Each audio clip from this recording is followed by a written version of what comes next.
তোমাকে আমি আল্লাহ তাআলা তোমার মায়ের গর্ভের থেকে বের করে তোমার মায়ের স্তনে তোমাকে আমি ভিন্ন ধরনের নিয়ামত দিয়েছি। আমি আল্লাহ তাআলা তোমাকে যখন আর একটু বড় হয়েছো, আমি আল্লাহ তাআলা তোমাকে আরো ভিন্ন ধরনের নিয়ামত দিয়েছি। আমি আল্লাহ তাআলা তোমাকে শীতের মৌসুমে ভিন্ন ধরনের নিয়ামত দেই। আমি আল্লাহ তাআলা গরমের মৌসুমে তোমাকে আমি আল্লাহ তাআলা ভিন্ন ধরনের নিয়ামত দেই। আমি আল্লাহ তাআলা, তুমি ছেলে মানুষ, তোমাকে আমি আল্লাহ তাআলা ভিন্ন ধরনের নিয়ামত দেই। তুমি মেয়ে মানুষ, তোমাকে আমি আল্লাহ তাআলা ভিন্ন ধরনের নিয়ামত দেই। তুমি যুবক, তোমাকে আমি আল্লাহ তাআলা ভিন্ন ধরনের নিয়ামত দেই। তুমি বাবা হয়েছো, তোমাকে আমি আল্লাহ তাআলা ভিন্ন ধরনের নিয়ামত দেই।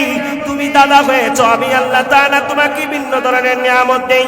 এই যে নিয়ামত তোমাকে আমি আল্লাহ তাআলা দিচ্ছি, এই নিয়ামতের শুকরিয়া আদায় করার জন্য সাগরের পানি ব্যতীত যদি আমি আল্লাহ তাআলা আরো 7 গুণ পানি বৃদ্ধি করে দেই, আসমান জমিনের সমস্ত সমতল ভূমিগুলোকে তোমরা যদি কালি খাতা হিসাবে বানায় নাও, ওই কালি দিয়ে যদি আমার আল্লাহ তাআলার প্রশংসা লেখা শুরু করে দাও, সাগরের পানি শেষ হয়ে যাবে, জমিন শেষ হয়ে যাবে, গাছ নামের কলম শেষ হয়ে যাবে, আমি রবের প্রশংসা আদায় করে শেষ করতে পারবো না।